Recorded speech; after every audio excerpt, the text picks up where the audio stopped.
Happy Monday, everyone, and welcome to the latest edition of Richard Skipper Celebrates. Who or what are you celebrating today? There's so much to celebrate if you only take the time to do so. I'd like to begin by celebrating someone very special to me, and that's Patty Botino Bravo. Patty is actually sponsoring today's show. So, Patty, thank you so much for that. And Patty will be appearing this Saturday night at the Laurie Beachman Theater. So, if any of you are within the tri state area, you can help Patty out and me by going to see her perform. And if you'd like to sponsor an upcoming show, just reach out to me and I'll tell you how you can do so.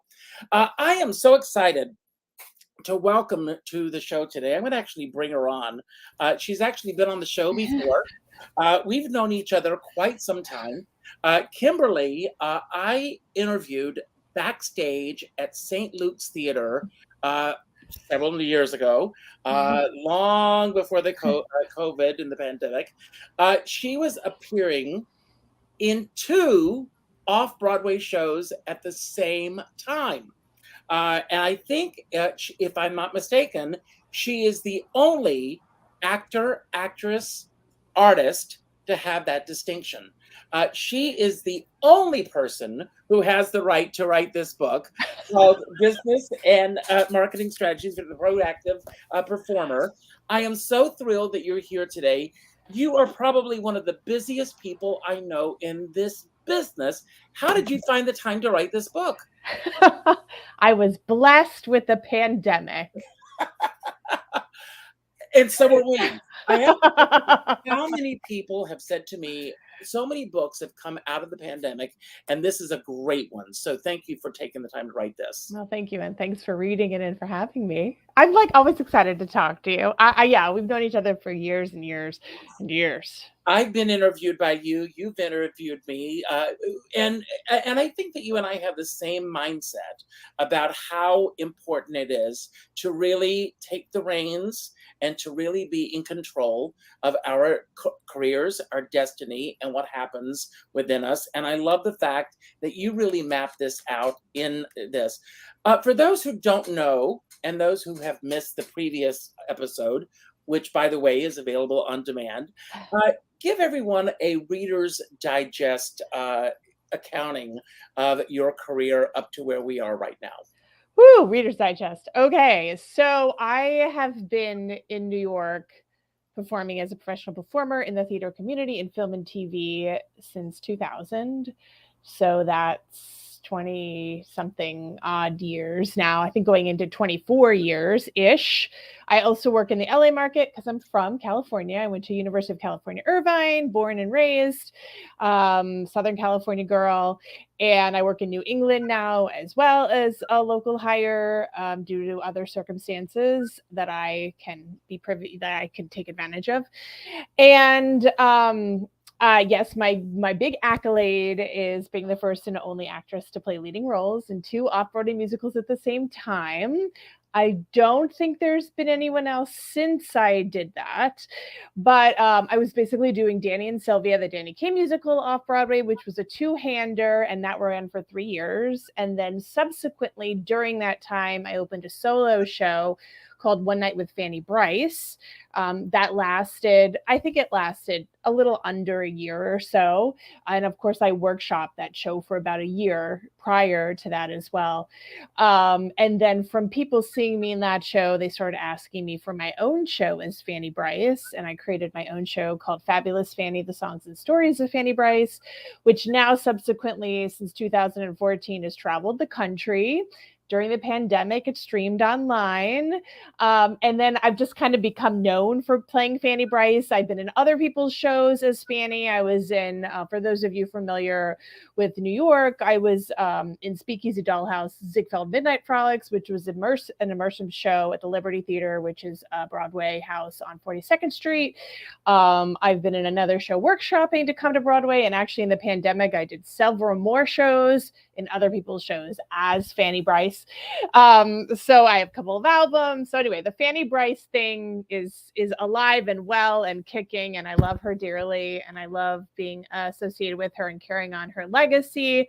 And I definitely bring to the table a more real life version of her versus the funny girl version.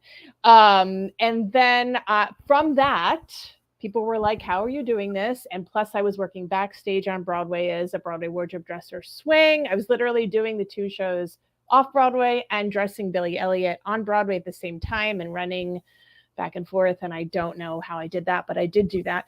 And so I did that as well. And people were like, how are you doing the onstage, the backstage? How are people getting to know you as this gal who plays brassy, sassy Jewish broads? Because that's kind of how I was advertising myself and what I was doing. And I was getting more auditions from it. And then I started coaching actors who wanted to sort of create their own niche. I coached backstage artists who wanted to work on Broadway. And then a whole coaching thing was born. I started teaching classes. I started collaborating with others. And then voila, the pandemic happened. And of course, I'd been doing all these things for years. And people were like, are you crazy? And I was like, well, it's good to have as many hands in as many pots as possible because you got to make a living. That's how you do it as an artist. And so then during the pandemic, people started realizing that, and that kind of became an essential thing to more artists now. And then I wrote a book about everything that I've been basically teaching performers. And I want people to not be throwing spaghetti at the wall. And I want people to be taking onus of what they bring uniquely to the table, so that they can stand out. I feel like blending in is just like not where it's at. Owning who you are is extremely important in creating a lifetime as an artist.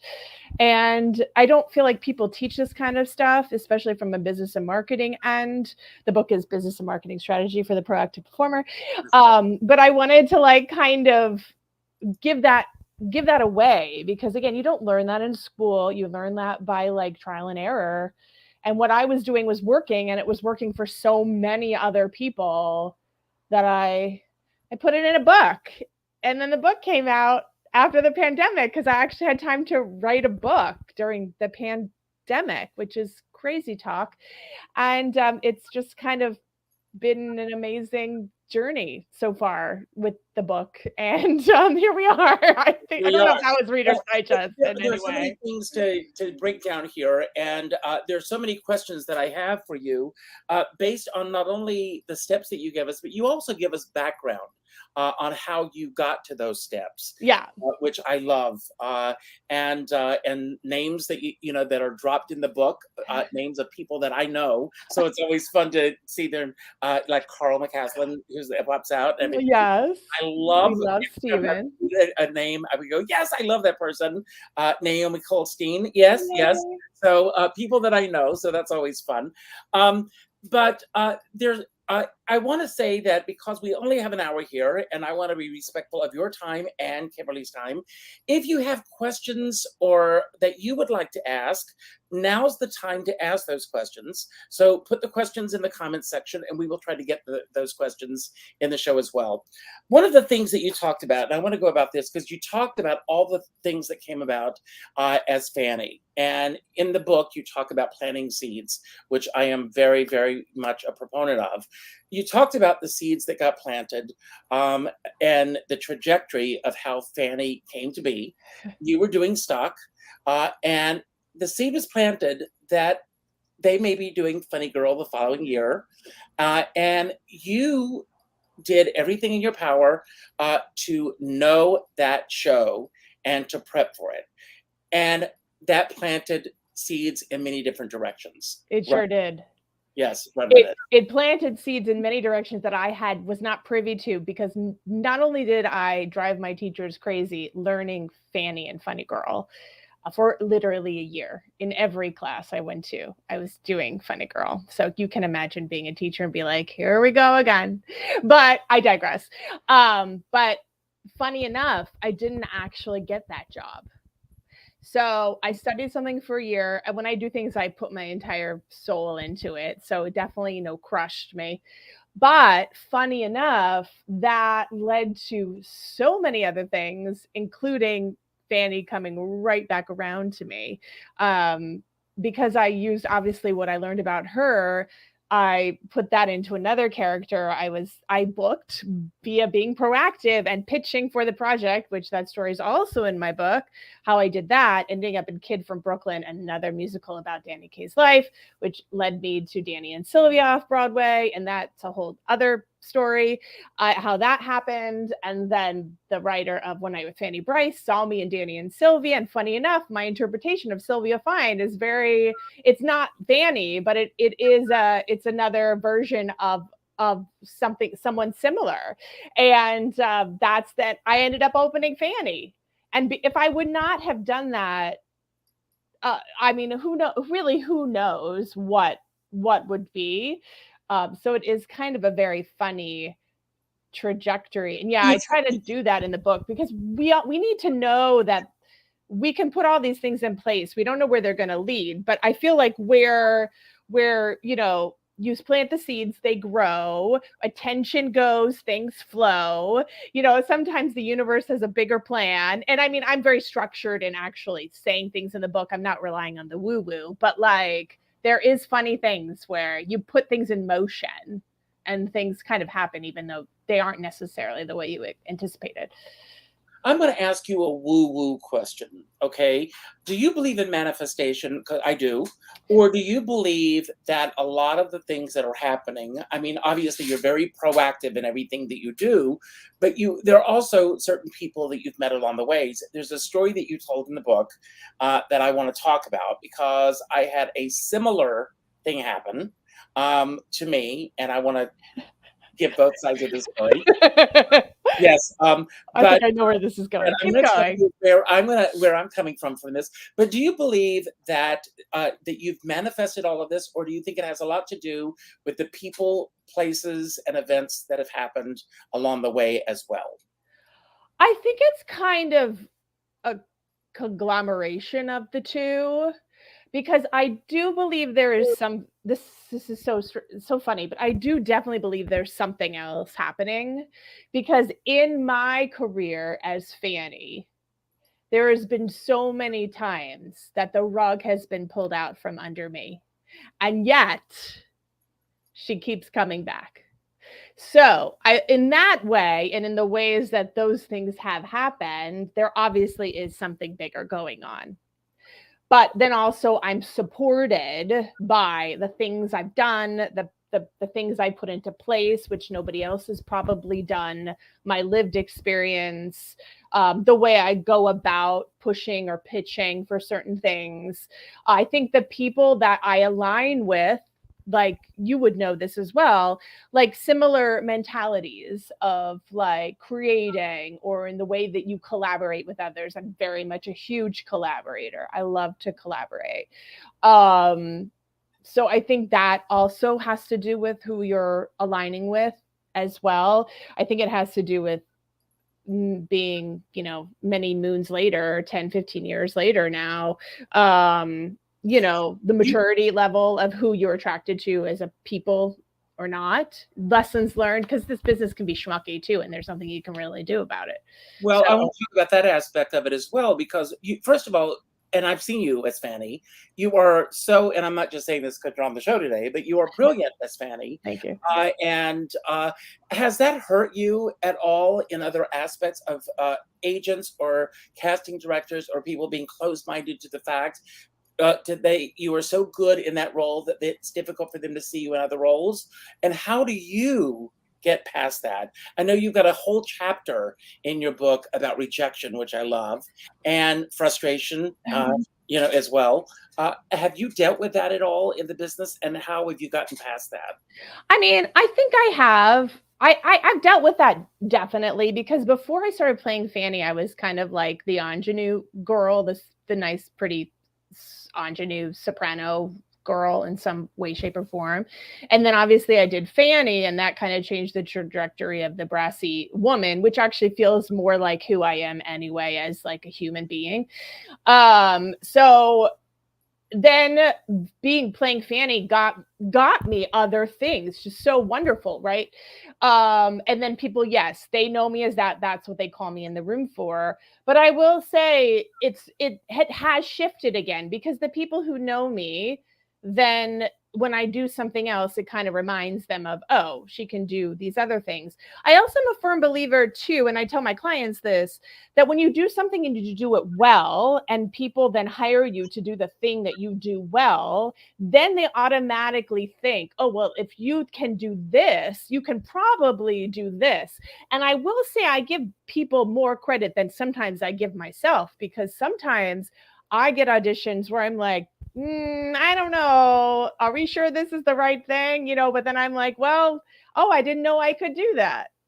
Mm-hmm. So sometimes I think I might even get in my own way in being very planted in what I do as a performer. So even me, I'm continuing always to expand my mind, rereading my own book and my own playbook of what I think, to remind myself, this, you can go beyond this. Even just in the past year or two, as I've grown, I think, into another age category, I'm revisiting that as well. One of the things that you really stress in the book, which is very important, anyone would know this, but it's great to re-stress it, is to be very prepared. And the story that you tell in the book was going into an audition, and that you were, and you can give me the right wording if I'm wrong on this. You were so overly excited that you were like not in tune with the music. Oh yeah. And they were showing you, and that it was Yeah. casting director, someone there, refused to see you for other projects because of that one audition on that. I had another situation on the other flip side of this years ago, where those of you who know me know that I performed for 20 years as Carol Channing. And because I performed for 20 years as Carol Channing, a agent submitted me for a show, and because they were using drag performers in the show. And I said to her, please do not send me to a dance audition. And because I'm not a dancer. I am not a dancer. I'm not a dancer. I was told over and over and over again that I would not be put through the paces of dancing. They just wanted to see me walk in heels. And I walked into this audition for Bernie Kelsey, and it was a major dance call. And I was so furious that first of all, I'm a different person than I was then, that now I would go up to the casting directors and say, I don't belong here. And I would leave because I'm wasting their time. I'm wasting everyone's time. I know I didn't belong there. And then I called the casting director, the agent, and I said, I respect your job, but you have to respect mine too. You have to respect what I'm good at and what I'm not good at. Since your book has come out, do you feel that that's going to make a difference, or have you had a chance since writing those words to have a second chance with that person? Well, the answer is no, but it's also a job that I think at this time in my life I probably wouldn't take at this moment anyway, so that's kind of beside the point. But I also, it's so funny because I remember that day like it was yesterday, and the casting director was so wanting me to get that job. So wanted me. And I can't really do anything about the artistic director's opinion of me. And honestly, this sounds terrible, but like, I don't want to work with somebody who's gonna like already be in the negative about me and my talent anyway. So I mean, like, it's fine. You have those moments. I still have a lot of those moments. I had an audition, a couple months ago for self-tape for something I would love to do, but unfortunately that particular role was required to be a diva dancer in this show. And it's usually not the case, but that was the case for this track. And I did do it. And I'm not, it wasn't great, but I basically, who the casting director, who I love dearly, was like, I'm leaving it in your hands of whether or not you think this is gonna pass. But you know what I mean? I've like you, walked out of several calls where I didn't want to waste their time dancing because it was not going to be the right fit. But I mean, unfortunately, you know, casting directors sometimes don't even know what's going to happen in the audition room because somebody's interpretation of this may not actually be what it actually means when you get in the room. So you kind of, Well, I always remind everyone that The Graduate, the original casting choices were Robert Redford and Doris Day. And Dustin Hoffman and Anne Bancroft are as far from that as you can possibly get. So the fact that they were able to convince them to go in another direction. Alan has a comment and here, and I've got, and I want to talk about this chapter. okay. Kimberly is amazing. Everyone has a unique blend of metabolism, constitution, and health lifestyle choices. How do you maintain yourself, and what are your favorite, if any, downtime go-to habits? Let's talk about your downtime habits, and then let's talk about your chapter 5 things a day, which I love that chapter. Okay. Well, what do I do in my downtime and how do I maintain? It's kind of both because I'm a workaholic and I actually have to force myself to stop because I will just keep going until I like burn out, unfortunately. And this is a lesson I continue to learn over my entire life. But I go to the gym every day because just not for the weight loss aspect of it, but for the endorphins and for being able to have a good night's sleep. I literally that. So I go to the gym and ride the bike because I really need that. And this is going to sound really lame, but I just enjoy peace and quiet in my house and like laying on my couch and watching a movie because it feels so luxurious to me when I get to do that because I don't always get to do that. Yeah, so I think those are a couple of things that I do to just maintain my sanity. I have a lot of wonderful supportive friends and family who deal with a lot of my texts of like, oh my gosh, I'm so frustrated or whatever it is because let's face it, as I talk about in the book, that is just existing and it's just part of our life and we have to deal with and it. I would say that that is very, very important. I have a support system. I have several people that I call, and then my friend Leanne Borghese, if she happens to be watching this, if she sees me post something where of my frustration or something, she will call me and she'll say, "Richard, this is your welfare check.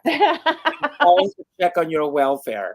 And every time I see her on the caller ID and I go, she's calling with my welfare check just to make sure that everything's going fine because this is, and you've got a chapter on this as well, frustration, which we're going to get to in just a moment. Let's talk about the 5 things a day that you talk about the book. Okay. Basically, it's just an idea of taking small tasks in order to make bigger things happen. So again, that's just the idea of being what a proactive performer is. And actually that idea is kind of what started the whole thing because people were like, how are you doing everything? And I'm like, well, I'm just taking little actions every day and they start to add up really quickly. And it's like the power of compound interest. So whether that's like going to an audition and then sending an email and practicing for the next thing, and then I don't know, doing something else, finding a new song or whatever.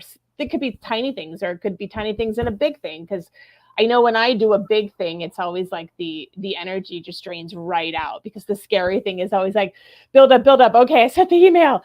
Oh goodness, I need to take a nap. Okay, so you know what I mean. But each little thing makes something happen in the long term. And I go into that in the book too, where I'm like, well, just here's some examples of like, well, this person sent the email to be considered for blah, blah show, but maybe they didn't get the audition, but the artistic director read it and they watched the video and then they passed it on to somebody else who needs somebody else. And then you get the call. And that was all because you sent the one little email. I mean, I have so many stories of like teeny actions or actions just in general that I've done that have created so many other ripple effects, like getting Kid from Brooklyn that started my Sylvia Fine journey, the Danny Kaith stuff, which then led to Fanny, was literally me sending an email.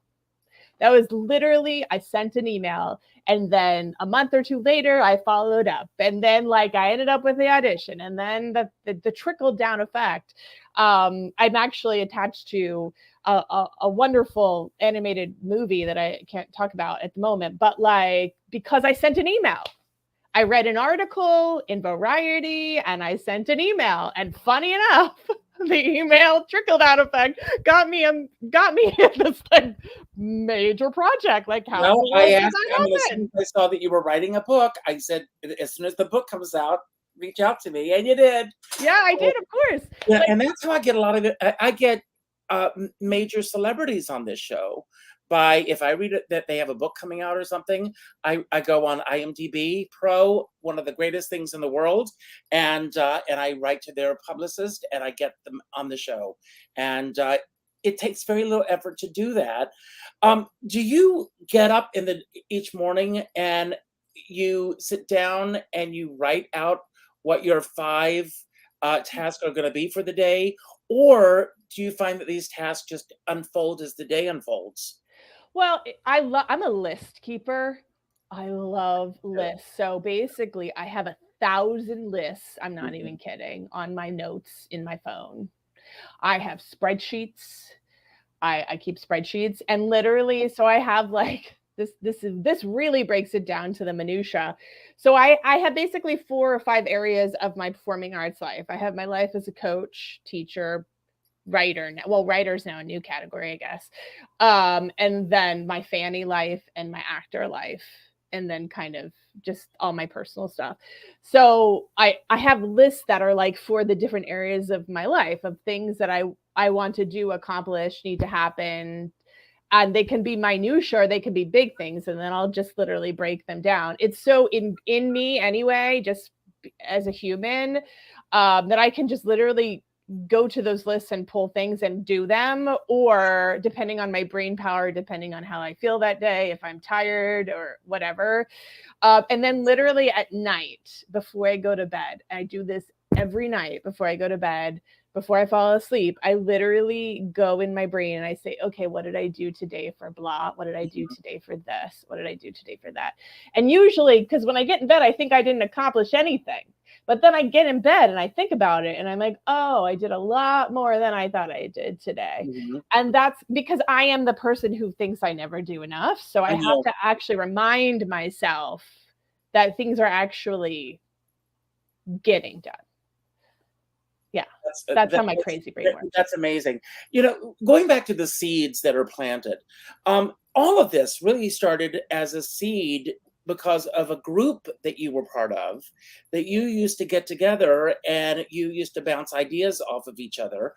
Why do you think that it was you, unless there are others that I'm not aware of, that really took this and ran with it and really made this into a career beyond your performing career?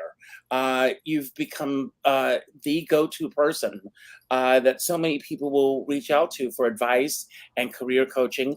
And second part of this question is, what makes a great career coach or a bad career coach? Hmm. Good questions. Answering the first part of the thing is because I've always instinctually lived my life as a performing artist to answering needs of others. So I would not ask me 10 years ago, had would I be doing this? I would not necessarily have said this, because people were literally asking me for help and I was like, okay, well, let me show you. Oh, let me help you, let me show you, let me help you, let me show you. And then it was basically like these people going, you should really charge people for this. Like, this is actually like a thing. Like, I'm this is creating other opportunities for us. So I think I was just answering a need. And then I realized that as far as being a coach specifically, I love it because not only am I helping somebody else, but it's also inspiring me and helping me to keep going too as a performer, because it's keeping me just as accountable in what I'm doing. Because I am, and now leading into the next situation of like what makes a good coach versus somebody who does it. Now, I can only speak from my own opinion and experience. There might be plenty of other wonderful people out there that are not going to adhere to my opinion or experience. I'm just going to put that out there. But I tend to feel like what I have found works best for me is I want to be working with people who are in it with me, because those are the people who are usually in the weeds, are the people who really truly understand the dynamics of what's happening right now in the world. of what we're trying to do, because that's constantly shifting. So if you're not in the weeds, then you're not necessarily in with the shifting change of how things are going. I also am a believer in like people working with people who is maybe even just a step or two ahead of them, not like, you know what I mean, like because they just went through what you want to now go through. Again, speaking from experience, I think that always makes a good coach. I also feel like too, in having mentors that are maybe of a similar ilk to what you do, I find is helpful. I have a lovely couple of mentors that I work with or talk to throughout, you know, my life, and I feel like that's helpful as well. So I kind of think that's it. And then also finding somebody who's like not going to tear you down to bring you back up, because there's no reason for that. And I also want people based in reality, but I do want people who are based in reality. And people who work with me always love it because I am very like tell it like it is, but not in a like you can't do this way. In like here's the world that we live in. Here's what you're trying to do. Here's the reality, but now here's what you can do to mitigate that.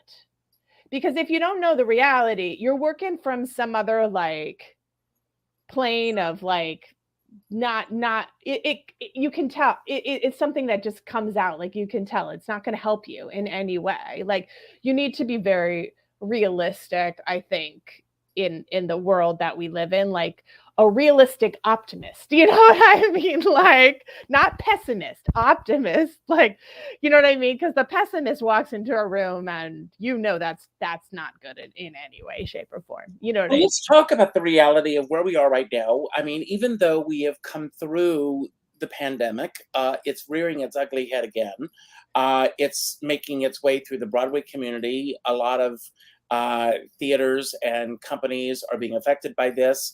The economics of the world right now are, I'm seeing, and again, I'm not being a Debbie Downer here, but this is the reality of where we are right now. I'm reading that a lot of theater companies around the country are cutting back on their seasons. And on top of everything else, we have the writers' strike and we have the Screen Actors Guild and AFTRA strikes. Yeah. How are you navigating these waters? To go to your chapter called Frustration. You're very good at the transitions. Okay. You know, I'm not gonna lie, because I say this in my chapter too, is it's just the reality of the deal that the world that we live in is we're gonna be frustrated. So it's more so about accepting it. And I think it's easier to accept it now, especially because it affects everybody. It's not a me problem, it's an everybody problem. So it's kind of like we're all in this together. But I will say there is an advantage I have and other people have who have taken the time or the impetus or had been asked, because I think I was asked years ago and it's just being now I'm being able to reap the rewards of that, which is like creating your own work. Because while the TV and film auditions have kind of dropped away, albeit they are slowly starting to come back with interim agreements, which is great. But this is now the time to do other things which could help propel your career again later on. So is it the time to create your own work? Is it the time to get back to class? Because I know I've put my butt back in class. You know what I mean? Like, is it the time to figure out what maybe is working and what's not working? Is it the time that the solo show goes up somewhere where people can see you because now people have time on their hands? You know what I mean? Like, that's how my brain thinks of frustration. You said in your book that it was like a neon sign going off, and every artist should pay attention to this. And you say, prepare for the roles that you want to play now, so that when those auditions come along, you are way ahead of the game. Yep, absolutely. And I actually took like a whole year and I did that. This was like maybe a year before the pandemic. I did that. I learned a bunch of roles. I put them all on video, and I will say, I ended up getting seen for those productions because I was doing that. And now I'm still getting seen for those productions. So the payoff has been great. Yeah, I think it's very much being aware of what's happening and what you're realistically able to be cast in, like without a lot of effort, and learning that stuff now, or maybe, effort because you're going to learn the parts, but being the time when you get these auditions, there's no time to learn a 30-page packet. I mean, are we crazy? Do you know what I mean? Like, it's one thing if you're getting a new show. Like, I got to final callbacks for a show that was going to come to Broadway and workshopped out of the city, and it was like 3 major songs, 3 major scenes, and keep in mind, no one had any access to any of this stuff ever. So yes, I'm going to have to spend a lot of time learning and taping this material, which is why you should be learning the other stuff, because when those auditions come, because when it rains, it pours, it's quiet, quiet, quiet, and then everything comes, and then it's quiet, quiet, quiet again. So like, learn all that stuff now while you can. Keep yourself busy, enjoy it, be creative. That's just a whole nother outlet of like being like, oh, I could do this now. Great, let me go learn all this stuff. And then funny enough, where focus goes, things come to you, like it all starts flowing to you. It's very surprising how when you put energy into things, again, like universe, Well, it comes back to you. You talk about your friend in the book, and correct me, is her Emily, your friend Emily in the book? Was it Emily? Am I right or wrong? Who got the web TV series? Oh, that was Dylan. Dylan. Dylan, Yeah. shout out to Dylan. Yes, but I was, I go the rabbit hole that I go down through binge watching is YouTube, and I was watching all of these interviews on Randy Rainbow, and Randy Rainbow wasn't getting any work. Yeah. And created this phenomenal career that he now has. Mm-hmm. Yeah. And he may be going to Broadway with a one-man show now. Yeah. Exactly, because you never know. Yeah, Dylan's I met in acting class, and then she became a student of mine coaching, and because she needed to create something in order to get an agent, she created the scene. The scene went great. People watched it. They loved it. She created a whole web series out of it. The web series ended up going to all these festivals, winning all these awards. It's crazy. You know what I mean? Like, it's on a channel now. So yeah, you never know. Helping to just create something. It may work. It may be the thing that actually has so many other things. Now, I want to tell everyone to be proactive by buying your book, and they can buy your book either at Amazon, or they can get it at the Drama Bookshop, or I always like to tell people, call your favorite bookstore and ask them if they have it. And if they don't have it, ask them to get it. That way you help out small mom and pop stores as well. And I really am a big proponent for that. The book that we now hold in our hands, which I love, is this the book that you set out to write, or did it take on a life of its own? It is mostly the book I set out to write. I didn't set out to write something that had a bunch more personal stories in it, and I was encouraged to add those in after the first write up, because I love to give tools, like actionable tools. Sometimes I'm like, my stories don't really count, whatever, you know what I mean? Like, I don't want to talk about me. Let's really make it about you and how we can make things happen. But so it in being able to add in the personal stories of why the things I talk about are important, I think is really kind of what changed the game a bit. And also too, just because I'm coming at it from a journeyman's actor standpoint of like, I'm in the weeds.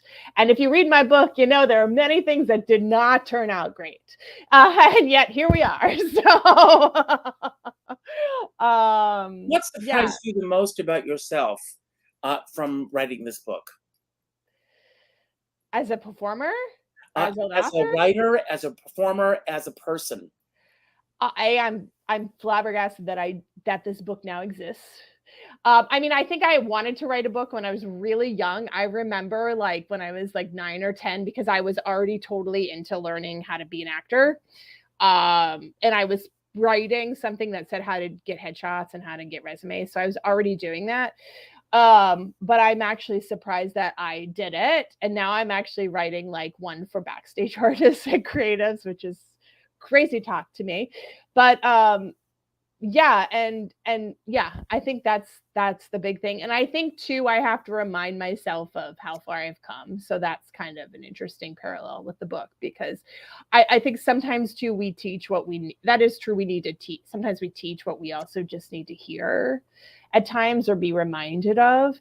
And like I think sometimes too I have to get out of my own way. So it's kind of good to have that to kind of remind myself of, like, Kim, you already know how to do this. Remind yourself, kind of thing, which is continuing how I continue to thrive as a performer. Is I have to take a step back and be like, oh, that didn't work. Oh, right. It didn't work because blah, let's try this again.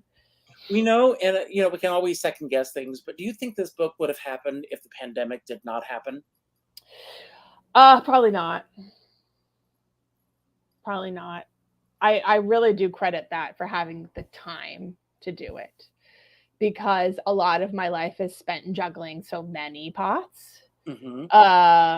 Was it an easy book to sell? There are a lot of books out there about the business end of the business. But again, I love your take on this and how it's your journey as well. It's how you've managed to make things happen. I love the term that you just used, which is one of my favorite, journeyman actor. It's very interesting when it was first announced that the strike was imminent. I posted, I belong to a local community bulletin board group. And when I posted about the strike, someone actually said, who the F cares? And I said, you may not be aware of how many actors are in our community that are going to be out of work. Craft services. Yeah, it's not just actors, it's so many other people. It's a dominoes effect. Yeah. And how this is going to affect businesses. I live in Rockland County, and where I live, a lot of films prior to the strike were constantly filming here. We would get notices, once or twice a week, make sure our car was not on the street because they were going to be filming in front of our house. Saturday Night Live films a lot at the church. A lot of times, if you see those little films inside a church, that's out my church. Oh. So there's a lot that goes on here. So it really does affect the economy. It affects so many things. And I'm hoping that they're going to get back on track very, very soon. I support them. Because yeah, oh, me too, completely. What we are all fighting for is just for the equality, but so many people don't realize what a journeyman actor is and the struggles for journeyman actors. And so many people, I have been very, very fortunate in my life to befriend and to have people that are major names in show business become friends of mine. And you'd be amazed to know that they don't get paid when their movies and their television shows and their television appearances are shown on television because of bad contract decisions that were made years ago by agents, managers, business decisions that were made that cut them completely out of the economic decisions. And producers are still making money off of these shows. So we've got to hold on to this. Yeah, no, I definitely agree. So you are currently working on a new book. I don't think you can talk about that right now. Well, the new book is just going to be for backstage and creatives. Might be two separate, but at this point, just because I come at it from that standpoint too, as a coach and as a person who works backstage as well. So I want to be able to give that intel. I want to have a little fun with you, if you don't mind. Okay. One of the things that I'm one of my favorite books, and I've talked about this before, is Julia Cameron's The Artist Way. Mm-hmm. And I do my morning pages every morning. And in addition to my morning pages, what I've started doing is I choose a couple of books, and your book will be added to this list, Oh. that are, and I take the business end of the business and spirituality and creativity, and I tie it all together in a nice little bow. And so I've got 3 mystery questions that I've laid out. I'm going to try to Okay. it into your book. So pull a number 1 through 3, and let's see if I can do this. Okay, number 2. And let's see. In your career, what is the worst experience that you've had to get through, without naming names or situation that will give it away? And what got you through it? And that will take us to, you also have a book called Mindset, a chapter called Mindset. Oh, wow. Okay. Yeah, this is like the end all be all question. I talk about this in the book, so I guess it's free for all now. So I was doing I was workshopping a lovely show called One Night with Fanny Bryce, which opened off Broadway. But I found out while I went on vacation a week before it was supposed to start rehearsal for off Broadway, and I was going to be doing the show. And when I was on vacation in the middle of the ocean on a Disney cruise, where, you know, happiest place on earth, I found out, because I went on the computer and looked at Playbill, that somebody else had been announced to star in the show. Yeah, that happened. Now, it all ended up working out because I did end up opening the show off Broadway. And honestly, that working out didn't really have, I think, a lot to do with me. But regardless, I did end up, the work I had put in, I did get to end up opening that show off Broadway. And here we are. What got you through that before? I mean, eventually. But I mean, oh God, you're on vacation. You get this bad news. You and I have shared war stories. Yes, we have. In the past, and I don't want to go into my own because this is about you today, but you know, just getting through it. And again, thank you to all of our friends out there who put up with us when we're going through these times. So what got you through it? I had a wonderful friend who's still my friend, who was on the cruise with me, who talked me off a ledge at several times. And I had a wonderful agent manager, Naomi Colstein, who she only just retired, but I love her dearly, and she might watch this. So shout out to her, who made several phone calls after that happened. And yeah, that was pretty devastating. But again, we ended up doing the show, and so many other wonderful things have come from that opportunity. So great. Yeah, maybe that was just part of what needed to happen for whatever reason. What scares you, if anything, in today's current climate, in today's business? Oh God. I'm not going to lie that it is troublesome that there are so many theaters and things closing. Not going to lie. But it is troublesome for those of us that are in the theater world. But again, most of us are in it for the long haul. So hopefully we can help affect change in some way, shape, or form in which it will be revitalized in some way. And better than it was, maybe. I don't know. We'll see. Yeah, I mean, I get scared for the younger kids who have just arrived, because I've been in several like chorus calls and things with being surrounded by them and just going, oh goodness, they have it so much harder than I think I did at that point. I agree with you. Because there's now so many fewer jobs, and it's just, there's and like more is thousands of them now. And more is required of them. Yeah, more is required of them. I mean, there was plenty required of us, but like, it was just, now it's such a thing to be a musical theater performer. 23, 4, 5 years ago, there were no BFA programs. People were not talking about musical theater. Like, it was a much smaller thing. How many followers you have on Instagram? Yeah, that too. Yes. Yeah, there is that too. I think that's, I think that's a small part of it. I don't think that's a huge part of it. It's a small part of it. But yeah, so it's interesting. It's just a different climate. But again, why I wrote that. That's right. That's right. Describe your book in 10 words or less. To the point, actionable. That's 3 words. To the point, fine, 3 words. Actionable, inspirational, realistic,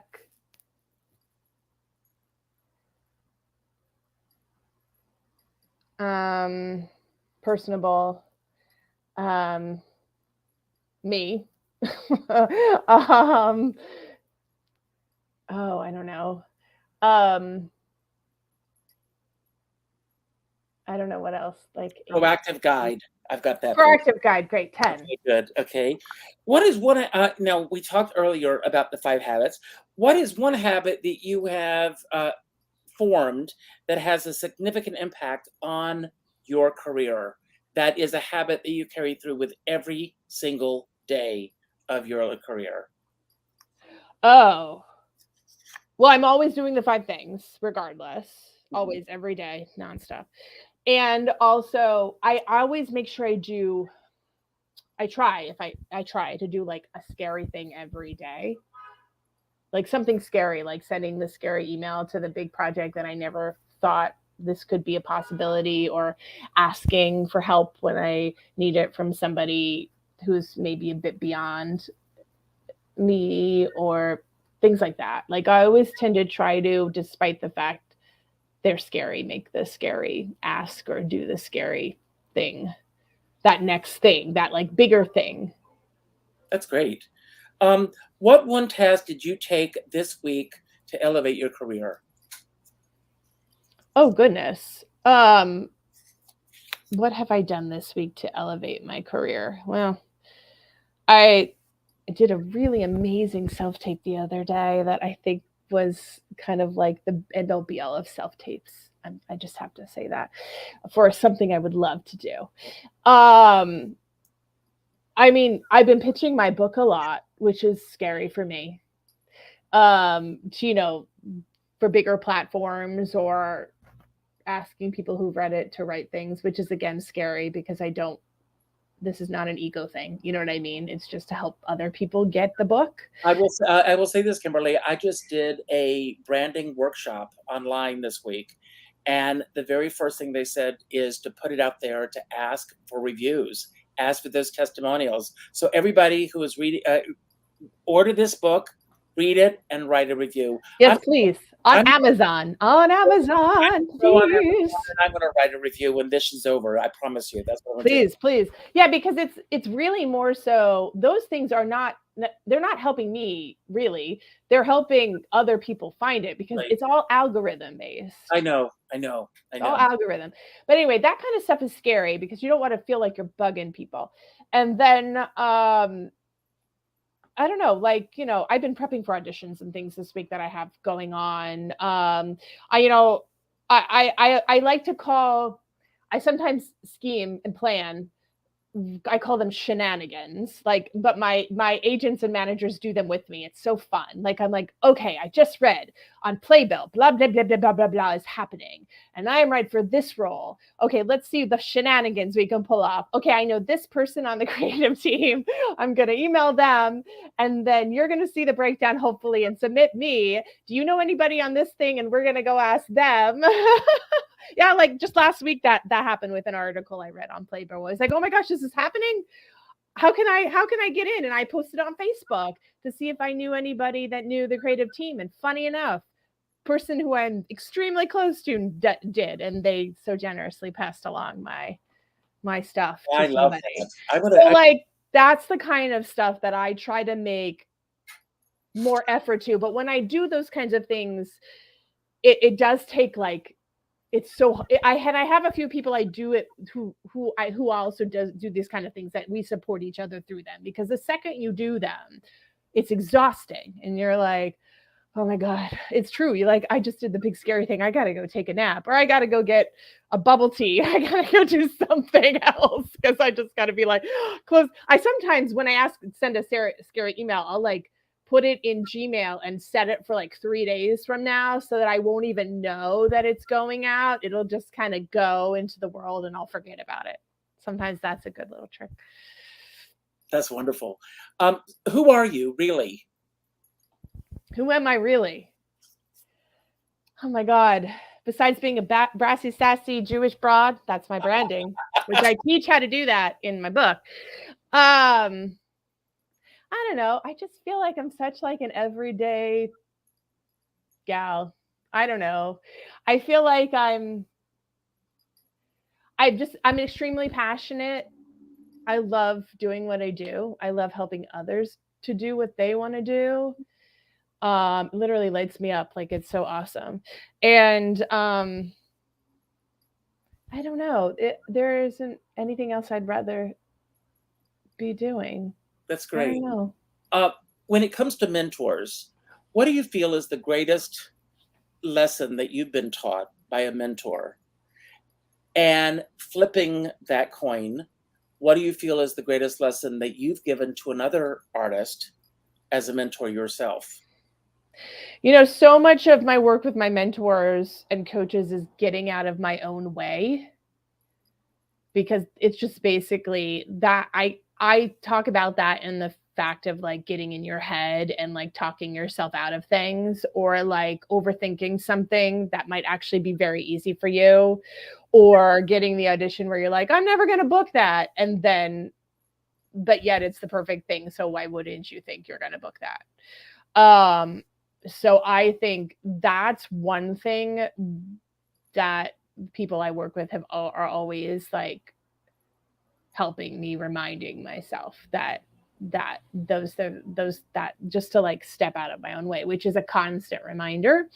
And I think the big thing I give to clients is allowing them to basically remember, this is my big thing.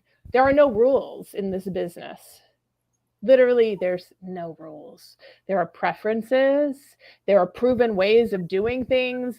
There are things in place to make things easier for certain people or not, like with going to an EPA or a course call or whatever. Like, there are things that are set up, boundaries with which we may or may not need to work in. But there are literally no rules, which means like encouraging them to potentially think outside the box when there's something that they want to do, or the way they're advertising themselves, things like that.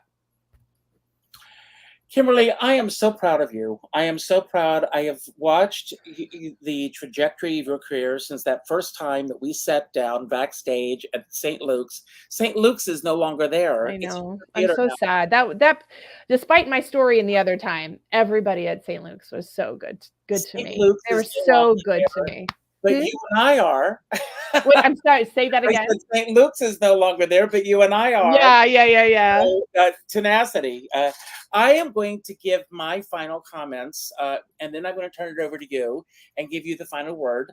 It can be about anything that we spoke about today that you want to build upon, anything that we didn't talk about that you wish we had, or just any final message that you want to leave everyone with today.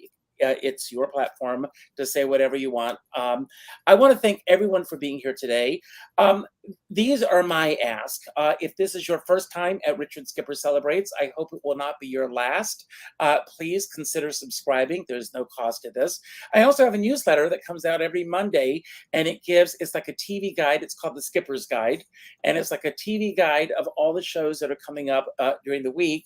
I am very excited about tomorrow's show. Let me pull the book up here. I've got so many books here. Broadway Decoded. And have you seen this book?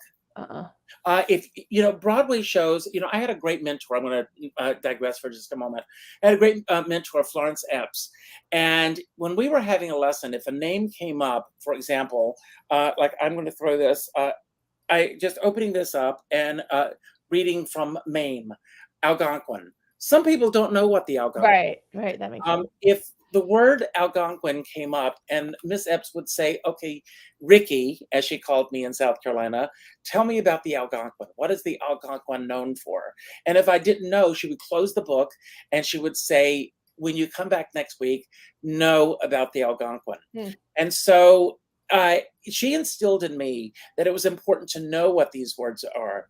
Years ago, I went to see a show at Don't Tell Mama, and believe it or not, the singer was singing "I'm the Greatest Star." And the lyric was, "I'm a natural Camille," and she said, "Whoever that is." Oh, And I went up to oh, her. geez. I went up to her after the show, and I said, "If you don't know who you're singing about, you truly don't know what you're singing about. You really need." I'm not saying this to chastise you, but to say it's very important that you know what you're singing about, because I can guarantee you that most of the people in the audience know who Camille is. Right. And so this book takes all of these words and phrases from Broadway musicals and really deciphers them so that you know who they are. So tune in tomorrow at 3 o'clock as we decode Broadway. So I'm excited about that. Please, if you get a chance, I mentioned this at the beginning of the show, and Patty Botino Bravo is going to be at the Laurie Beachman. Oh, no, that's the wrong one. I hit the wrong button. I've got so many things going on right now. But Barbara Minkus' show was wonderful last week as well. Patty Botino Bravo is going to be at the Laurie Beachman on Saturday night. Please, please, please go see the show if you can. And if you're interested in sponsoring an episode of Richard Skipper Celebrates, please reach out to me. I end every show by telling everyone to go out and do something nice for somebody else without expecting anything in return. This is what I'd like you to do today. I'd like you to go to your favorite bookseller, and I'd like you to order 2 copies of this book. Keep one for yourself, and then I want you to send one to your favorite actor. Regardless of whether they are established or just starting out, they are going to appreciate this book because there are proactive tools for every person in the business. So make sure that you do that. Also, pick up the phone and call someone that you haven't spoken to in a while. Not an email message, not a text message, not a private inbox message, but a phone call. And let that person know that they've made a difference in your life. And by doing so, you're going to make a difference in their life. I have a dear friend, Sean Moniger, and he says, we're all in this together, but we're in different sized boats. And I always say, I don't care what size boat you're on, as long as you have a skipper by your side.